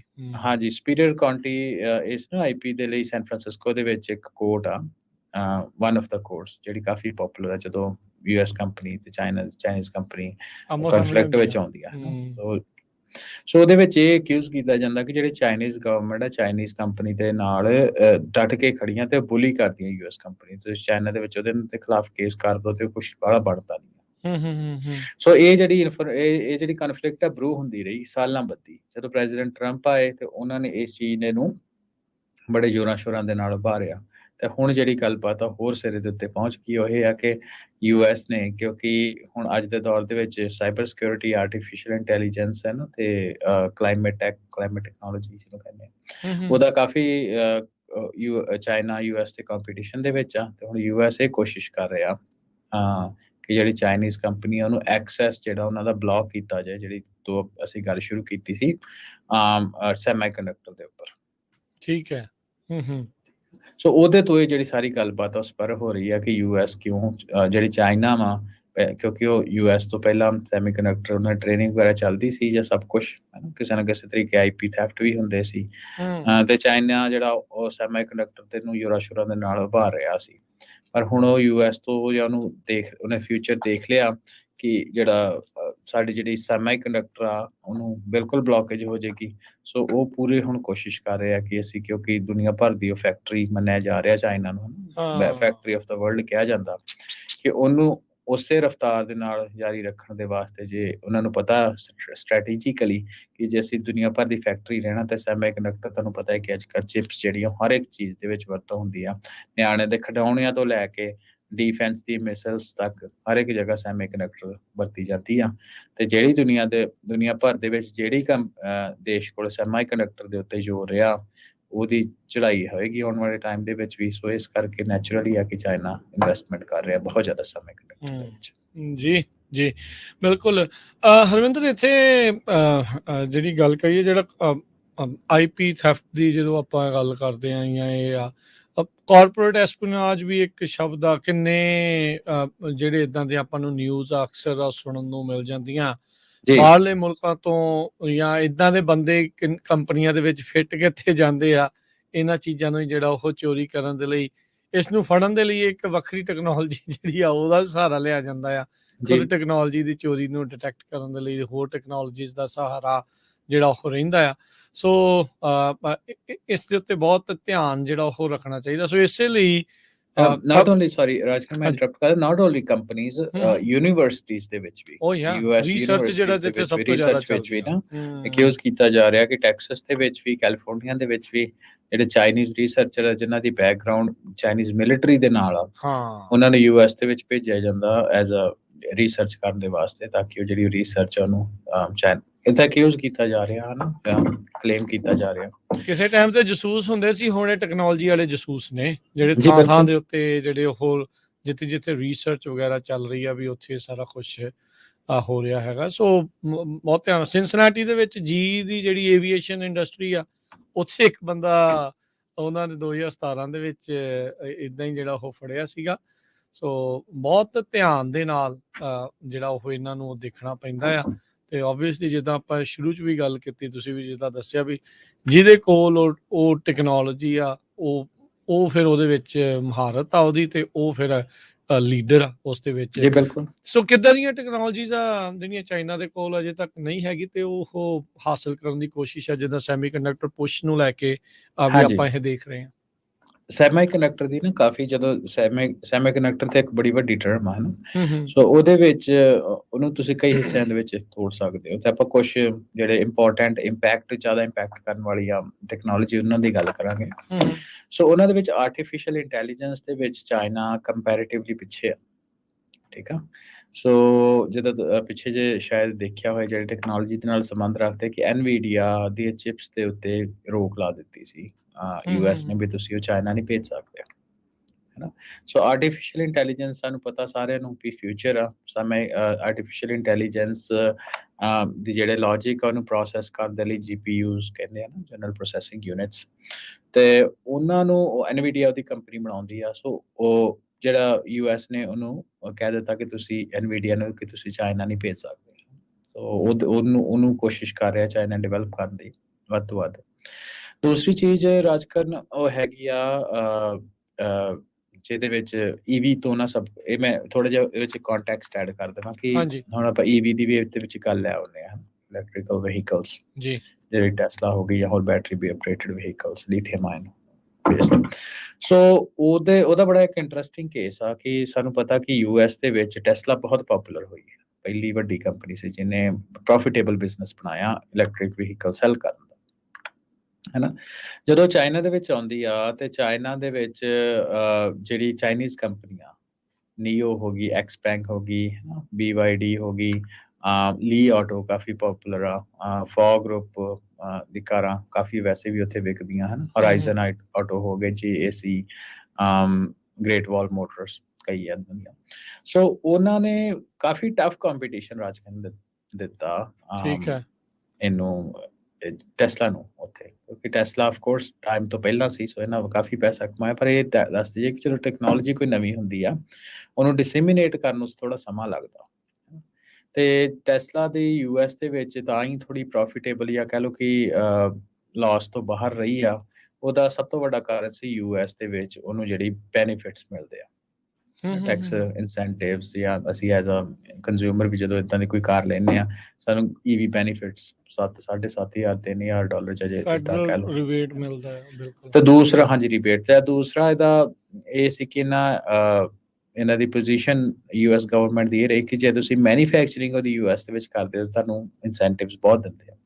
ਸੋ ਕੰਬੀਨੇਸ਼ਨ ਆਫ ਰੀਬੇਟਸ ਐਂਡ ਇਨਸੈਂਟਿਵਸ ਉਹਦੇ ਕਰਕੇ ਜਿਹੜੀ ਟੈਸਲਾ ਬਹੁਤ ਪਪੂਲਰ ਰਹੀ। ਪਰ ਜਦੋਂ ਆਪਾਂ ਕੰਪੀਟੀਸ਼ਨ ਆ ਜਾਂਦਾ ਚਾਈਨਾ ਦੇ ਵਿੱਚ ਤੇ ਯੂਐਸ ਨੇ ਦੀ ਕੰਪਨੀ ਟੈਸਲਾ ਦੀ ਚਾਈਨਾ ਵਿੱਚ ਵੀ ਮੈਨੂਫੈਕਚਰਿੰਗ ਹੈਗੀ ਆ, ਪਰ ਜਿੱਦਾਂ ਯੂਐਸ ਕੰਪਨੀ ਨੂੰ ਯੂਐਸ ਵਿੱਚ ਪ੍ਰੈਫਰੈਂਸ ਮਿਲਦੀ ਚਾਈਨੀਜ਼ ਕੰਪਨੀ ਨੂੰ ਚਾਈਨਾ ਦੇ ਵਿੱਚ ਪ੍ਰੈਫਰੈਂਸ ਮਿਲਦੀ, ਮੁਲਕ ਆਪਣੀ ਲੋਕਲ ਕੰਪਨੀ ਨੂੰ ਦੇ ਰਿਹਾ ਪ੍ਰੈਫਰੈਂਸ, ਪ੍ਰਮੋਟ ਕਰਦੇ ਆ ਨਾ। ਸੋ ਉਹਦੇ ਵਿੱਚ ਨਾਲ ਦੀ ਨਾਲ ਇਹ ਆ ਕਿ ਉਹਨਾਂ ਦੀ ਰਿਸਰਚ ਜਿਹੜੀ ਡਿਵੈਲਪਮੈਂਟ ਆ ਉਹ ਵੀ ਕਿਉਂਕਿ ਸਸਤੀ ਆ, ਲੇਬਰ ਚਾਈਨਾ ਦੇ ਵਿੱਚ ਇੰਜੀਨੀਅਰਿੰਗ ਕੈਪੀਟਲ ਐਕਸਪੈਂਸ ਘੱਟ ਆ, ਸੋ ਉਹਨਾਂ ਨੇ ਕਾਫੀ ਜਿਹੜੀ ਸਖਤ ਟੱਕਰ ਆ ਟੈਸਲਾ ਨੂੰ ਦਿੱਤੀ। ਸੋ ਉਸ ਤੋਂ ਬਾਅਦ ਜਿਹੜੇ ਲੀਥੀਅਮ ਆਇਨ ਦਾ ਐਕਸੈਸ ਆ ਉਹ ਵੀ ਚਾਈਨੀਜ਼ ਕੰਪਨੀਜ਼ ਕੋਲ ਕਾਫੀ ਆ, ਭਾਵੇਂ ਕਿ ਉਹ ਸਾਊਥ ਅਮਰੀਕਾ ਦੇ ਭੰਡਾਰ ਹੋਣ ਜਾਂ ਵੀ ਹੁਣ ਮੰਨਿਆ ਜਾ ਰਿਹਾ ਕਿ ਚਾਈਨਾ ਨੇ ਕੁਝ ਹੋਰ ਵੀ ਪ੍ਰੋਕਿਓਰ ਕੀਤੇ ਆ, ਸ਼ਾਇਦ ਨਾਰਥ ਚਾਈਨਾ ਦੇ ਵਿੱਚ ਕੁਝ ਉਹਨਾਂ ਨੂੰ ਲੀਥੀਅਮ ਆਇਨ ਦੇ ਭੰਡਾਰ ਲੱਭੇ ਆ ਜਾਂ ਰਸ਼ੀਆ ਤੋਂ ਦੇ ਨਾਲ ਉਹਨਾਂ ਦਾ ਸਿੱਧਾ ਸੰਪਰਕ ਹੈਗਾ।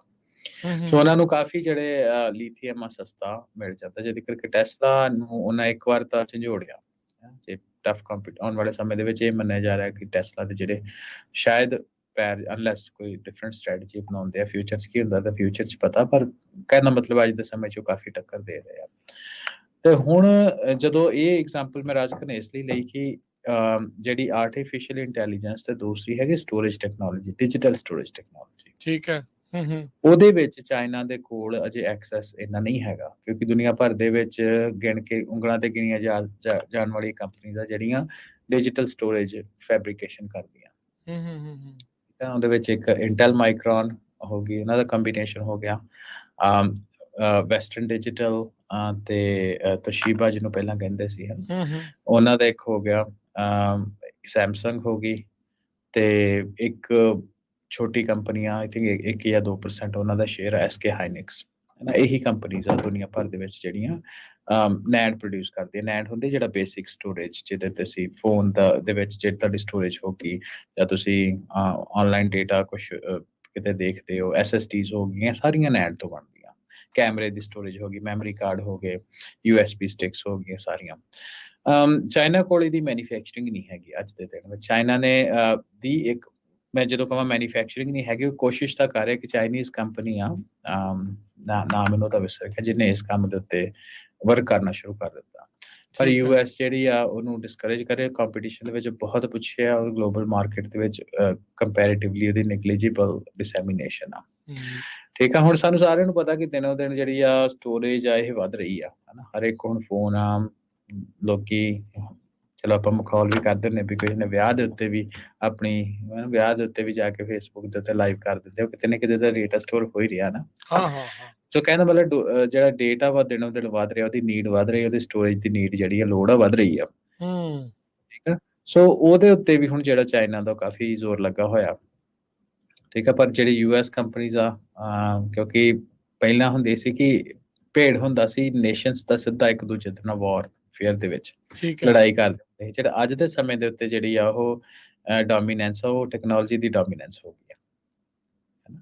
ਸੋ ਪ੍ਰੋਕਸੀਜ਼ ਜਿਹੜੇ ਹੁੰਦੇ ਆ ਉਹ ਜ਼ਿਆਦਾ ਪੋਪੂਲਰ ਅੱਜ ਕੱਲ੍ਹ। ਪ੍ਰੋਕਸੀ ਦਾ ਕਹਿਣ ਦਾ ਮਤਲਬ ਇਹ ਹੈ ਕਿ ਜਿਹੜੇ ਨੇਸ਼ਨਸ ਦੇ ਲਈ ਲੜਦੇ ਆ ਉਹ ਹੈਗੇ ਆ ਕਿ ਅੱਜ ਕੱਲ੍ਹ ਬੰਦਿਆਂ ਨੂੰ ਜਾਂ ਨੇਸ਼ਨਸ ਨੂੰ ਥੱਲੇ ਸੁੱਟਣ ਦਾ ਇਹ ਹੁੰਦਾ ਕਿ ਉਹਨਾਂ ਨੂੰ ਇਕਨੋਮਿਕਲੀ ਥੱਲੇ ਸੁੱਟ ਦੋ। ਬਿਲਕੁਲ। ਸੋ ਇਹ ਜਿਹੜੀ ਇਕਨੋਮਿਕਲ ਵਾਰ ਆ ਇਹ ਥਰੂ ਕੰਪਨੀਜ਼ ਲੜੀ ਜਾਂਦੀ ਆ, ਹਨਾ। ਸੋ ਉਹ ਜਿਹੜੀ ਇਹ ਜਿਹੜੇ ਸਾਰੇ ਜੇ ਤੁਸੀਂ ਗਲੋਬਲਾਈਜੇਸ਼ਨ ਦੀ ਗੱਲ ਕਰਦੇ ਨੂੰ ਇਸ ਕੰਟੈਕਸਟ ਵਿੱਚ ਸਮਝਣ ਦੀ ਲੋੜ ਆ। ਜੀ ਬਿਲਕੁਲ। ਇੱਥੇ ਆਪਾਂ ਇੱਕ ਬ੍ਰੇਕ ਲੈ ਲੈਂਦੇ ਹਾਂ। ਬ੍ਰੇਕ ਤੋਂ ਬਾਅਦ ਦੇ ਵਿੱਚ ਗੱਲਬਾਤ ਜਿਹੜਾ ਹੈ ਉਸ ਨੂੰ ਆਪਾਂ ਇੱਦਾਂ ਹੀ ਜਿਹੜਾ ਉਹ ਜਾਰੀ ਰੱਖਦੇ ਹਾਂ। ਹੋਰ ਕੀ ਕੁਛ ਆ ਇਸ ਸਾਰੇ ਕੁਛ ਨੂੰ ਲੈ ਕੇ ਭਵਿੱਖ 'ਚ ਕੀ ਹੋ ਸਕਦਾ ਆ, ਉਹਦੇ ਬਾਰੇ ਵੀ ਜਿਹੜੀ ਉਹ ਆਪਾਂ ਚਰਚਾ ਕਰਾਂਗੇ। ਮਿਲਦੇ ਹਾਂ ਇੱਕ ਬ੍ਰੇਕ ਤੋਂ ਬਾਅਦ 'ਚ। ਜੀ।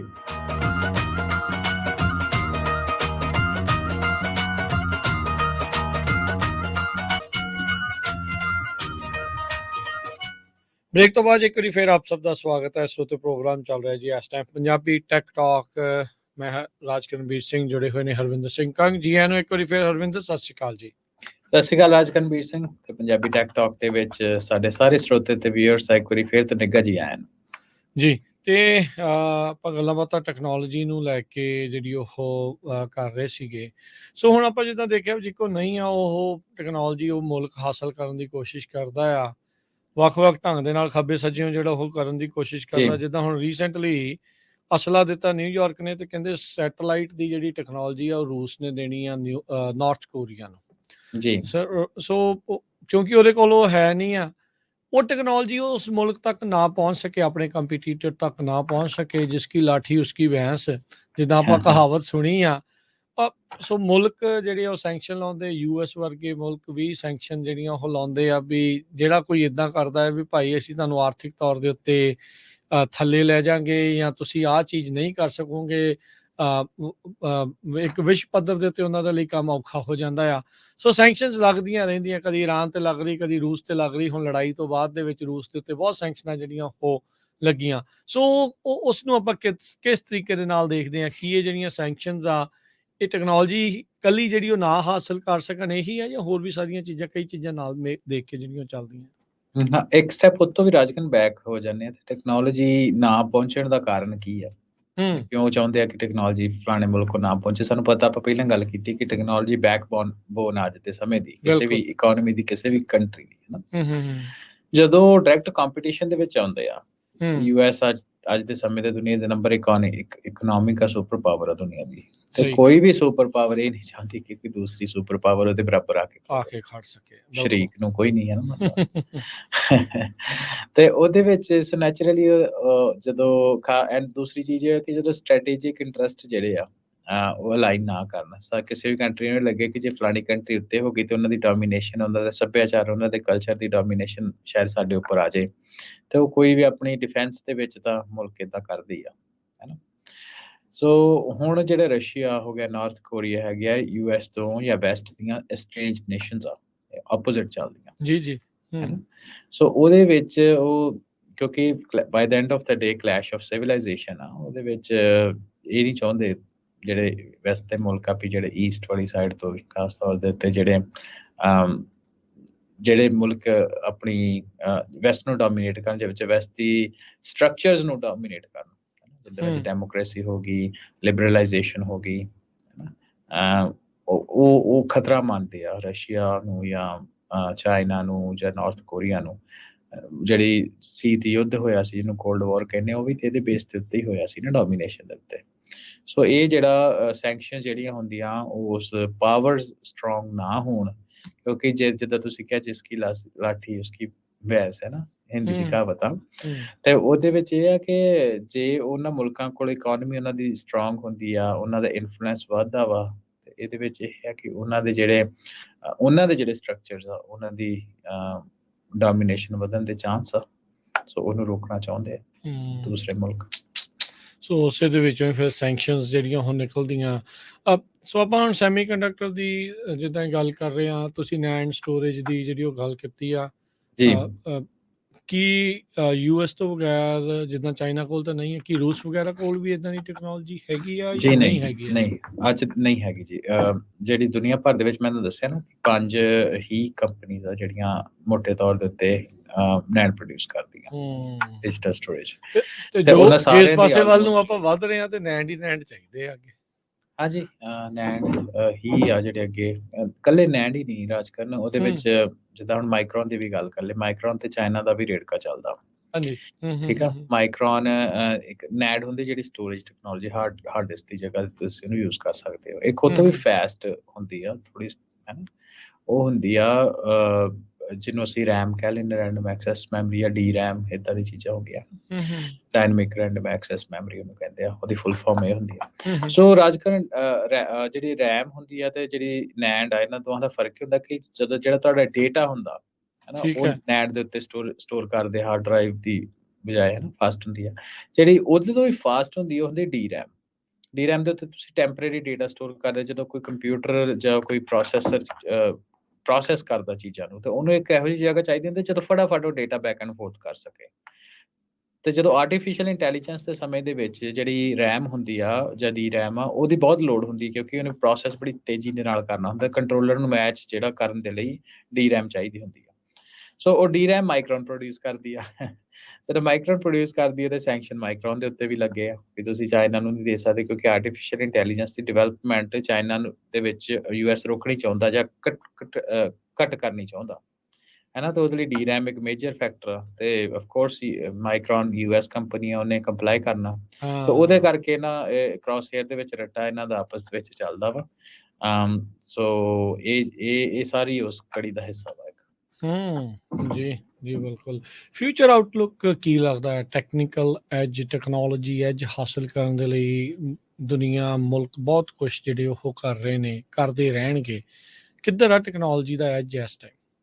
ਬੇਸਿਕ ਰਾਜਕਰਨ ਗੱਲ ਤੇ ਇਹੀ ਆ ਕਿ ਜਿਹੜੀ ਬੇਸਿਕ ਨੈਸੈਸਿਟੀਜ਼ ਆ ਕਿਸੇ ਵੀ ਮੁਲਕ ਦੀ ਜਾਂ ਲੋਕਾਂ ਦੀ, ਸਭ ਤੋਂ ਪਹਿਲਾਂ ਫੂਡ ਤੇ ਫੂਡ, ਸ਼ੈਲਟਰ, ਚਲੋ ਕੱਪੜਿਆਂ ਦੀ ਗੱਲ ਕਰਦੇ ਆ, ਤੇ ਉਸ ਤੋਂ ਬਾਅਦ ਇਨਵਾਇਰਮੈਂਟ ਆ ਜਾਂਦਾ, ਹੈ ਨਾ। ਉਸ ਤੋਂ ਬਾਅਦ ਸਮਾਜਿਕ ਸੁਰੱਖਿਆ ਆਉਂਦੀ ਆ। ਠੀਕ ਆ। ਤੇ ਇਹ ਸਾਰੀਆਂ ਚੀਜ਼ਾਂ ਨੂੰ ਅਸੀਂ ਮੁੱਖ ਰੱਖਦੇ ਇਹ ਧਿਆਨ ਰੱਖਣ ਦੀ ਲੋੜ ਹੈ ਕਿ ਟੈਕਨੋਲੋਜੀ ਸਾਰਿਆਂ ਦੇ ਵਿੱਚ ਵੀ ਬੜਾ ਰੋਲ ਪਲੇ ਕਰਦੀ ਆ। ਤੁਸੀਂ ਐਗਰੀਕਲਚਰ ਦੇ ਵਿੱਚ, ਪ੍ਰੋਡਕਸ਼ਨ ਦੇ ਵਿੱਚ ਵੇਖਿਆ, ਜਦੋਂ ਟੈਕਨੋਲੋਜੀ ਨੂੰ ਅਸੀਂ ਵਰਤਦੇ ਹਾਂ ਉਹਦੀ ਪ੍ਰੋਡਕਸ਼ਨ ਆਫ ਕੋਰਸ ਵੱਧਦੀ ਆ। ਠੀਕ ਆ। ਇਨਵਾਇਰਮੈਂਟ ਜਿੱਥੇ ਵਿੱਚ ਅਸੀਂ ਸਾਹ ਲੈਂਦੇ ਹਾਂ, ਉਹਦੇ ਕਰਕੇ EV ਅਡਾਪਸ਼ਨ, ਹੈ ਨਾ, ਇਲੈਕਟ੍ਰਿਕ ਵਹੀਕਲ ਅਡਾਪਸ਼ਨ ਚੱਲ ਰਹੀ, ਜੋ ਹਾਈਡਰੋਜਨ ਬੇਸਡ ਵਹੀਕਲਸ ਦੀ ਅਸੀਂ ਗੱਲ ਕਰਦੇ ਪਏ ਹਾਂ। ਇਹ ਕਿਉਂ ਹੋ ਰਹੀ? ਸਭ ਇਨਵਾਇਰਮੈਂਟ ਨੂੰ ਸਾਫ਼ ਕਰਨ ਦੇ ਲਈ। ਠੀਕ ਆ। ਜਿਹੜੀ ਮਨੁੱਖੀ ਲੋੜਾਂ ਵਾ, ਤੇ ਇਹਦੇ ਨਾਲ ਇੱਕ ਹੋਰ ਐਸਪੈਕਟ ਜੁੜਿਆ ਹੁੰਦਾ ਪਾਵਰ ਦਾ। ਪਾਵਰ ਕਹਿਣ ਦਾ ਮਤਲਬ ਵੀ ਐਕਚੁਅਲ ਪਾਵਰ, ਸਾਡੀ ਇਲੈਕਟ੍ਰਿਸਿਟੀ ਹੋ ਗਈ ਜਾਂ ਹੋਰ ਮਸ਼ੀਨਰੀ ਨੂੰ ਚਲਾਉਣ ਦੇ ਵਾਸਤੇ, ਇਹ ਸਾਰੀਆਂ ਚੀਜ਼ਾਂ ਦੇ ਵਾਸਤੇ ਜਿਹੜੀ ਜਿਹੜੇ ਡਿਵੈਲਪਿੰਗ ਮੁਲਕ ਆ, ਯੂਰਪ, ਹੈ ਨਾ, ਜਾਂ ਵੈਸਟ ਬਲਾਕ ਕਹਿ ਲਓ, ਤੇ ਈਸਟ ਬਲਾਕ ਦੀ ਇੱਕ ਬੜੀ ਹੋੜ ਲੱਗੀ ਹੋਈ ਆ, ਜ਼ੋਰ ਲੱਗਾ ਹੋਇਆ। ਤੇ ਇਹ ਆਉਣ ਵਾਲੇ ਟਾਈਮ ਦੇ ਵਿੱਚ ਇਹ ਕੰਪੀਟੀਸ਼ਨ ਦਾ ਵਧਣਾ ਹੀ ਆ। ਤੇ ਉਸ ਦੇ ਵਿੱਚ ਇੱਕ ਦੂਜੇ ਤੇ ਸੈਂਕਸ਼ਨ ਲਾਉਣੇ ਆ। ਇੱਕ ਬਲਾਕ ਨੇ ਕਹਿਣਾ ਦੂਸਰਾ ਬਲਾਕ ਮੇਰੇ ਤੋਂ ਅੱਗੇ ਨਾ ਜਾਏ, ਦੂਸਰੇ ਨੇ ਕਹਿਣਾ ਇੱਧਰ ਅੱਗੇ ਨਾ ਆਏ। ਕਿਉਂਕਿ ਅੱਜ ਕੱਲ੍ਹ ਅਸੀਂ ਗੱਲ ਕੀਤੀ US ਤੋਂ IPs ਜਿਹੜੇ ਆ ਚਾਈਨਾ ਜਾਂ ਈਸਟ ਦੇ ਵੱਲ ਜਾਣ, ਕਿਸੇ ਵੀ ਹੋਰ ਮੁਲਕ 'ਚ ਨਾ ਜਾਣ, ਹੈ ਨਾ। ਉਹ ਪਰ ਇੱਕ ਚੀਜ਼ ਇਹਦੇ ਵਿੱਚ ਇਹ ਵੀ ਧਿਆਨ ਰੱਖਣ ਦੀ ਲੋੜ ਆ ਕਿ ਜਿਹੜੀ ਚਾਈਨੀਜ਼ ਪਾਲਿਸੀਜ਼ ਆ, ਚਾਈਨਾ ਦੇ ਵਿੱਚ ਜਿਹੜੀ ਡਿਵੈਲਪਮੈਂਟ ਹੁੰਦੀ ਆ, ਠੀਕ ਹੈ, ਉਹ ਬਾਹਰਲੇ ਮੁਲਕਾਂ ਦੇ ਵਿੱਚ ਜਾਣੀ ਬਹੁਤ ਔਖੀ ਆ।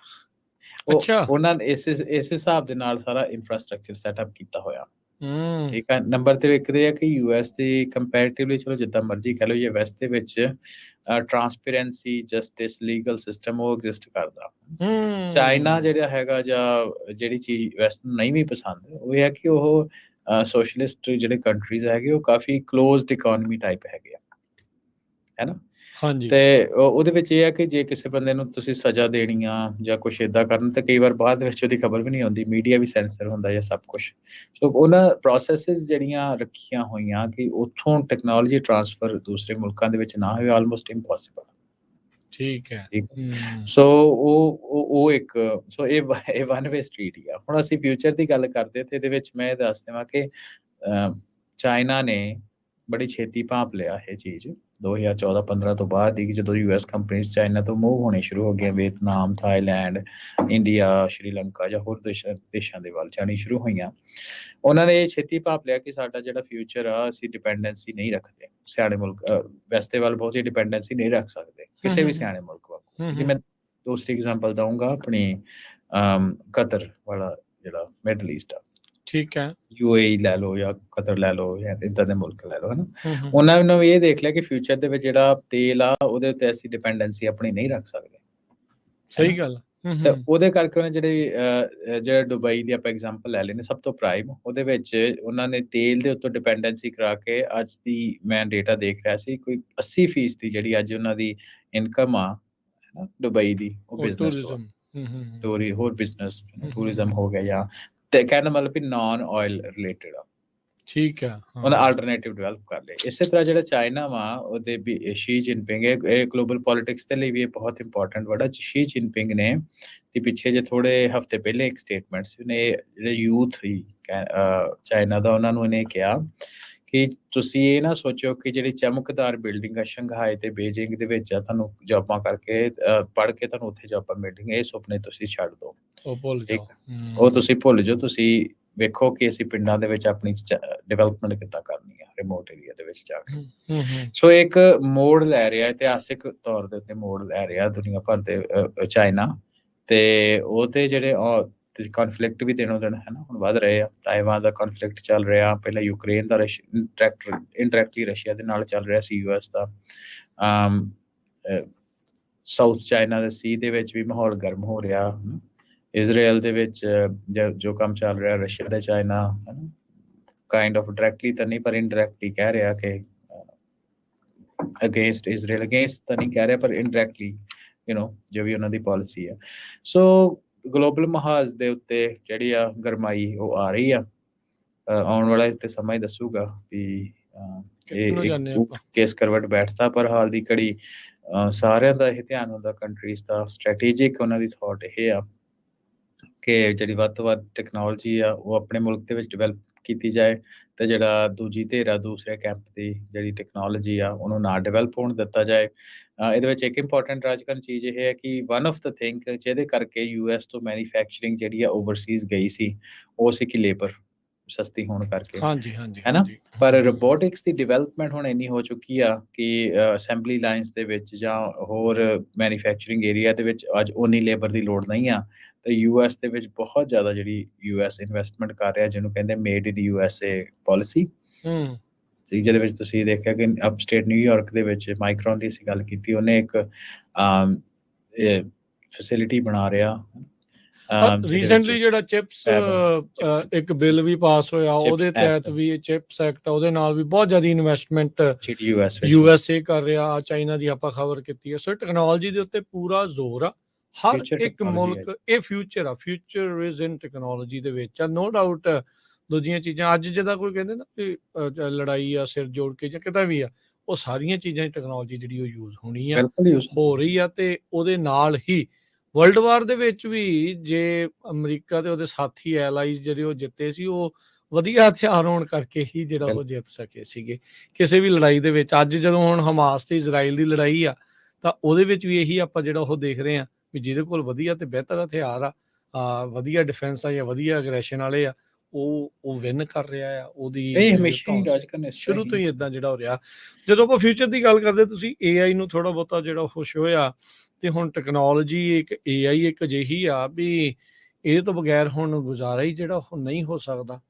ਤੇ ਉਹ ਤੇ ਜਿਹੜੀਆਂ ਚਿਪਸ ਆ ਜਾਂ ਇਹ ਮਾਈਕਰੋ ਵਰਗੀ ਕੰਪਨੀ ਦਾ ਨਾਂ ਲਿਆ, ਸੈਮੀ ਕੰਡਕਟਰਸ ਦਾ ਲਿਆ ਰਿਹਾ, ਤੁਸੀਂ DRAM ਦੀ ਗੱਲ ਕੀਤੀ ਸੀ, AI ਦੀ ਕੀਤੀ ਸੀ। ਸੋ ਫਿਊਚਰ ਕੀ ਹੈ ਇਸ ਸਾਰੀਆਂ ਚੀਜ਼ਾਂ ਦੇ ਲਈ? ਦੇਖੋ, ਆਰਟੀਫਿਸ਼ੀਅਲ ਇੰਟੈਲੀਜੈਂਸ ਦੇ ਅਸੀਂ ਡੈਡੀਕੇਟਿਡ ਸ਼ੋਅ ਕੀਤਾ ਹੈ ਨਾ, ਸਰੋਤੇ ਉਹਨੂੰ ਵੀ ਸੁਣ ਸਕਦੇ, ਪਰ ਉਹਦੇ ਤੋਂ ਜਿਸਟ ਤੇ ਸਾਰੀ ਗੱਲ ਤਾਂ ਇਹ ਹੈ ਕਿ ਆਰਟੀਫਿਸ਼ੀਅਲ ਇੰਟੈਲੀਜੈਂਸ ਦੇ ਨਾਲ ਖਰਚੇ ਬਹੁਤ ਬਚਦੇ ਆ, ਹੈ ਨਾ। ਕੰਪਨੀਜ਼ ਦੇ ਜਿਹੜੇ ਕੰਮ ਹਿਊਮਨਸ ਨੇ ਕਰਨੇ ਸੀ ਉਹ ਕੰਪਿਊਟਰ ਕਰਦੇ ਆ, ਤੇ ਜੋ ਮਸ਼ੀਨਸ ਕਰਦੀਆਂ। ਸੋ ਉਹਦਾ ਡੈਫੀਨੇਟਲੀ ਬੈਨੀਫਿਟ ਇਹ ਹੈ ਕਿ ਬੰਦੇ ਦੀ ਲਿਮਿਟੇਸ਼ਨ ਹੁੰਦੀ ਆ, ਹੈ ਨਾ। ਬੰਦੇ ਨੇ ਗਲਤੀ ਵੀ ਕਰਨੀ ਆ, ਬੰਦਾ 8-10 ਘੰਟੇ ਦਿਨ ਦੇ ਕੰਮ ਕਰ ਸਕਦਾ, ਜਦ ਕਿ ਜਿਹੜਾ ਸੌਫਟਵੇਅਰ ਹੁੰਦਾ ਵਾ ਉਹ 24 ਘੰਟੇ, ਉਹਨੂੰ ਕੋਈ ਮੇਨਟੇਨੈਂਸ ਦੀ ਲੋੜ ਨਹੀਂ। ਸੋ ਇਹਦੇ ਨਾਲ ਓਵਰਹੈਡਸ ਬਹੁਤ ਬਚਦੇ ਆ ਤੇ ਜਿਹਦੇ ਕਰਕੇ ਇਨਵੈਸਟਮੈਂਟ ਆਰਟੀਫਿਸ਼ੀਅਲ ਇੰਟੈਲੀਜੈਂਸ ਦੇ ਵਿੱਚ ਆਉਣ ਵਾਲੇ ਟਾਈਮ ਦੇ ਵਿੱਚ ਹੋਰ ਵਧਣੀ ਆ। ਹਰ ਇੱਕ ਚੀਜ਼ਾਂ ਦੇ ਵਿੱਚ ਸਾਨੂੰ ਆਰਟੀਫਿਸ਼ੀਅਲ ਇੰਟੈਲੀਜੈਂਸ ਮਿਲੂਗੀ। ਜਿਹੜੇ ਸਾਡੇ ਘਰਾਂ ਦੇ ਵਿੱਚ ਅਸੀਂ ਗੈਜਟਸ ਦੇਖਦੇ ਹਾਂ ਹੋਰ ਸਮਾਰਟ ਹੋਣਗੇ। TV, phone, computer, vacuum cleaner ਜਾਂ ਕੰਜ਼ਿਊਮਰ ਵਾਲੀ ਚੀਜ਼ਾਂ ਇਹ ਵੀ ਹੋਰ ਸਮਾਰਟ ਹੋਣਗੀਆਂ। ਕਾਰਾਂ ਔਨ ਟੋਪ ਆਫ ਇਟ ਜਿਹੜੀ ਆ ਟੈਕਨੋਲੋਜੀ ਆ ਡਿਫੈਂਸ ਦੇ ਵਿੱਚ ਵੀ ਇਹਦਾ ਕਾਫੀ ਪੋਟੈਂਸ਼ੀਅਲ ਆ, ਹੈ ਨਾ। ਸੋ ਇਹਦੇ ਉੱਤੇ ਤੇ ਭਾਵੇਂ ਗਵਰਨਮੈਂਟ ਐਂਟੀਟੀਜ਼ ਕਹਿ ਲਓ, ਭਾਵੇਂ ਪ੍ਰਾਈਵੇਟ ਐਂਟੀਟੀਜ਼ ਕਹਿ ਲਓ, ਸਾਰਿਆਂ ਦਾ ਸਾਂਝਾ ਹਿੱਤ ਆ। ਸੋ ਫਿਊਚਰ ਤਾਂ ਇਹਦਾ ਬ੍ਰਾਈਟ ਹੀ ਹੈ ਜੀ, ਤਾਂ ਹੀ ਕਰਕੇ ਕਹਿੰਦੇ ਨਾ 3 ਟੈਕਨੋਲੋਜੀਜ਼ ਆ ਫਿਊਚਰ ਦੇ ਵਿੱਚ, ਜਿਹਦੇ ਵਿੱਚ ਸਾਰੇ ਲੋਕਾਂ ਨੂੰ ਜਾਣਾ ਚਾਹੀਦਾ। ਤੇ ਆਪਣੇ ਪੰਜਾਬੀਆਂ ਦੇ ਵਾਸਤੇ ਇੱਕ ਓਪਰਚੁਨਿਟੀ ਹੈ। ਅਸੀਂ ਇੱਕ ਮੁਹਾਜ਼ ਦੇ ਉੱਤੇ ਖੜੇ ਆ, ਇੱਕ ਇਤਿਹਾਸਿਕ ਮੋੜ ਦੇ ਉੱਤੇ ਖੜੇ ਆ, ਜਿਹਦੇ ਵਿੱਚ ਇਸ 3 ਫੀਲਡ ਦੀ ਜਦੋਂ ਮੈਂ ਹੁਣ ਨਾਂ ਲੈਣ ਲੱਗਾ, ਅਸੀਂ ਬਾਰ-ਬਾਰ ਵੀ ਗੱਲ ਕਰਦੇ ਹਾਂ, ਇਹਦੇ ਵਿੱਚ ਵੱਧ ਤੋਂ ਵੱਧ ਆਪਣੀ ਜਿਹੜੀ ਆ ਸ਼ਮੂਲੀਅਤ ਹੋਣੀ ਚਾਹੀਦੀ ਆ। ਉਹ ਹੈ ਕਿ ਆਰਟੀਫਿਸ਼ੀਅਲ ਇੰਟੈਲੀਜੈਂਸ, ਮੈਂ ਥੋੜਾ ਜਿਹਾ ਰੋਬੋਟਿਕਸ ਵੀ ਦਾ ਹਿੱਸਾ ਵੀ ਕਹਿਦਾ ਜੀ। ਦੂਸਰੀ ਹੈਗੀ ਕਲਾਈਮੇਟ ਟੈਕਨੋਲੋਜੀ, ਹੈ ਨਾ। ਕਲਾਈਮੇਟ ਟੈਕਨੋਲੋਜੀ ਦੇ ਵਿੱਚ EV ਹੋ ਗਿਆ ਜਾਂ ਹਾਈਡਰੋਜਨ ਬੇਸ ਜਾਂ ਹੋਰ ਇਦਾਂ ਦੀ ਕੋਈ ਵੀ ਜਿਹਦੇ ਵਿੱਚ ਕਲਾਈਮੇਟ ਨੂੰ ਬਚਾਉਣ ਦੀ ਆਪਾਂ ਗੱਲ ਕਰਦੇ ਹਾਂ, ਚਾਹੇ ਉਹ ਕਾਰਬਨ ਕੈਪਚਰਿੰਗ ਆ ਤੇ ਚਾਹੇ ਕੁਝ ਹੋਰ ਆ, ਜੋ ਵੀ ਆ।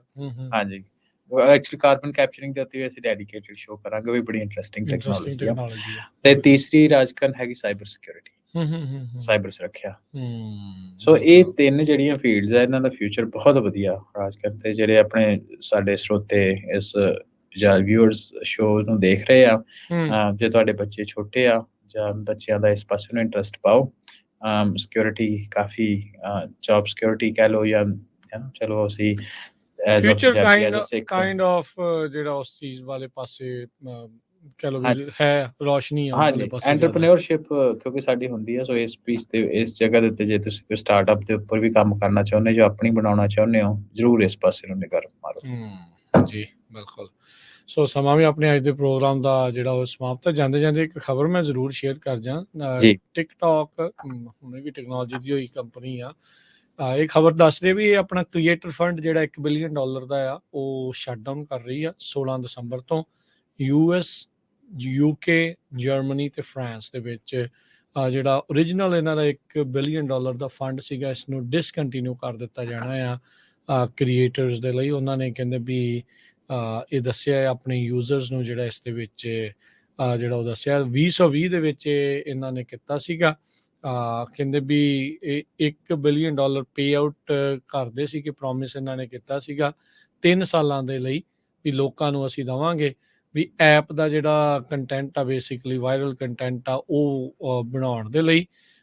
ਸੋ ਕੰਟੈਂਟ ਕ੍ਰੀਏਟਰ ਕਹਿੰਦੇ ਵੀ ਸਾਨੂੰ ਘੱਟ ਪੈਸੇ ਮਿਲ ਰਹੇ ਸੀਗੇ, ਜਸਟ few dollars, ਜਦ ਕਿ ਮਿਲੀਅਨਸ ਆਫ ਵਿਊ ਸਾਡੇ ਹੁੰਦੇ ਸੀਗੇ।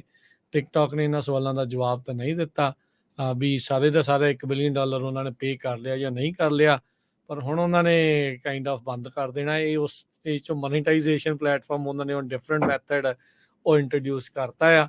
ਸੋ ਹੁਣ ਲੋਕਾਂ ਨੂੰ ਨਸ਼ਾ ਲਾਤਾ ਆ, ਐਡਿਕਸ਼ਨ ਹੋ ਗਈ ਆ। $1 ਬਿਲੀਅਨ ਕਿੰਨੀ ਸੋਹਣੀ ਰਕਮ ਲੱਗਦੀ ਨਾ, ਜਦੋਂ ਕਹਿੰਦੇ ਵੀ ਅਗਲੇ 3 ਸਾਲਾਂ 'ਚ ਅਸੀਂ ਵੰਡ ਦੇਣਾ। ਸਾਰੇ ਧੂਆਂ ਧਾਰ ਹੋ ਕੇ ਧੜਾ ਧੜ ਜਿਹੜੇ ਆ ਇੱਧਰਲੇ ਪਾਸੇ ਨੂੰ ਲੱਗ ਗਏ। ਹੁਣ ਤੁਹਾਡੀ ਇਹ ਜ਼ਰੂਰਤ ਬਣ ਗਈ, ਅਗਲਿਆਂ ਦੀਆਂ ਮੌਜਾਂ ਲੱਗ ਗਈਆਂ, ਤੁਹਾਨੂੰ ਹੁਣ ਡਾਲਰ ਦੇਣ ਜਾਂ ਨਾ ਦੇਣ। ਸੋ ਕੰਪਨੀਆਂ ਦੀਆਂ ਗੱਲਾਂ ਕਹੀਆਂ ਹੋਈਆਂ ਨਾ, ਜ਼ਰੂਰੀ ਸੱਚ ਨਹੀਂ ਹੁੰਦੀਆਂ ਵੀ ਇਦਾਂ। ਬਿਲਕੁਲ ਸੱਚ ਨਹੀਂ ਹੁੰਦੀ, ਉਹ ਪੈਕੇਜ ਹੁੰਦਾ। ਪੈਕੇਜ ਹੁੰਦਾ, ਉਹ ਚਾਹੁੰਦੇ ਕਿ ਤੁਸੀਂ ਵੱਧ ਤੋਂ ਵੱਧ ਟਾਈਮ ਆਪਣਾ ਇਨਵੈਸਟ ਕਰੋ, ਇਨਵੈਸਟ ਨਹੀਂ ਵੇਸਟ ਕਰੋ। ਉਹਨਾਂ ਦੇ ਹਿਸਾਬ ਨਾਲ ਇਨਵੈਸਟਮੈਂਟ ਆ ਕੋਈ ਹੈ। ਜਦੋਂ ਅਸੀਂ 2 ਘੰਟੇ 3 ਘੰਟੇ ਅਸੀਂ ਟਿਕਟੌਕ ਜਾਂ ਹੋਰ ਸੋਸ਼ਲ ਮੀਡੀਆ ਪਲੇਟਫਾਰਮ ਨੂੰ ਅਸੀਂ ਦੇਖਦੇ ਹਾਂ, ਤੇ ਜ਼ਰੂਰ ਆਪਾਂ ਨੂੰ ਘੋਖਣਾ ਚਾਹੀਦਾ ਕਿ 2-3 ਘੰਟੇ ਬਾਅਦ ਜਦੋਂ ਅਸੀਂ ਵੇਖਣਾ ਬੰਦ ਕੀਤਾ, ਤੇ ਰੀਕਾਲ ਕਰੋ ਕਿ ਅਸੀਂ ਕੀ ਖੱਟਿਆ 3 ਘੰਟੇ ਲਾ ਕੇ। ਬਿਲਕੁਲ। ਸੋ ਡੈਫੀਨੇਟਲੀ, ਸੋ ਇਹ ਇੱਕ ਜਿਹੜੀ ਨਿਊਜ਼ ਜਿਹੜੀ ਆ ਟਿਕਟੌਕ ਦੇ ਨਾਲ ਸੰਬੰਧਿਤ ਸੀਗੀ। ਆਪਾਂ ਹੁਣ ਕਰੀਏ ਜੀ ਫਿਰ ਇਜਾਜ਼ਤ ਲੈਂਦੇ ਹਾਂ ਸਰੋਤਿਆਂ ਤੋਂ। ਬਹੁਤ ਬਹੁਤ ਧੰਨਵਾਦ ਹਰਵਿੰਦਰ ਸਿੰਘ ਜੀ, ਤੁਸੀਂ ਜੁੜੇ ਟੈਕਨੋਲੋਜੀ ਦੇ ਬਾਰੇ ਜਿਹੜੀਆਂ ਆਪਾਂ ਇਹ ਗੱਲਾਂ ਬਾਤਾਂ ਕੀਤੀਆਂ। ਅੱਜ ਇੱਕ ਡਿਫਰੈਂਟ ਐਂਗਲ ਤੋਂ ਇਸ ਨੂੰ ਆਪਾਂ ਕੀਤਾ ਆ। ਆਉਂਦੇ ਸਮੇਂ ਜਦ ਮੈਂ ਇੱਕ ਗੱਲ ਹੋਰ ਇਹਦੇ ਵਿੱਚ ਕਵਾਂ, ਕਿਉਂਕਿ ਤੁਸੀਂ ਟਿਕਟੌਕ ਦੀ ਗੱਲ ਸ਼ੁਰੂ ਕੀਤੀ ਤਾਂ ਆਪਾਂ ਥੋੜਾ ਜਿਹਾ ਗੱਲ ਨੂੰ ਹੋਰ ਪਾਸੇ ਲੈ ਕੇ ਆਉਣ ਵਾਲੇ ਸਮੇਂ ਦੇ ਵਿੱਚ ਨਾ ਆਪਾਂ ਇੱਕ ਟਾਕ ਸ਼ੋ ਕਰਾਂਗੇ ਟਿਕਟੌਕ ਦੇ US ਤੇ ਚਾਈਨੀਜ਼ ਐਲਗੋਰਿਦਮਸ, ਉਹਦੇ ਬਾਰੇ। ਦੋਨੋਂ ਵੱਖ-ਵੱਖ ਕਿੱਦਾਂ ਵਾ, ਕਿਉਂ ਆ, ਕੀ ਕਨਸਪੀਰੇਸੀ ਥਿਊਰੀਜ਼ ਆ, ਹਨਾ। ਸੋ ਉਹਦੇ ਬਾਰੇ ਵੀ ਉਹ ਵੀ ਇੱਕ ਇੰਪੋਰਟੈਂਟ ਟੌਪਿਕ ਆ ਜੀ। ਚਲੋ ਮਿਲਦੇ ਹਾਂ ਜੀ ਫਿਰ ਅਗਲੀ ਵਾਰ। ਸਭ ਨੂੰ ਪਿਆਰ ਭਰੀ ਸਤਿ ਸ਼੍ਰੀ ਅਕਾਲ।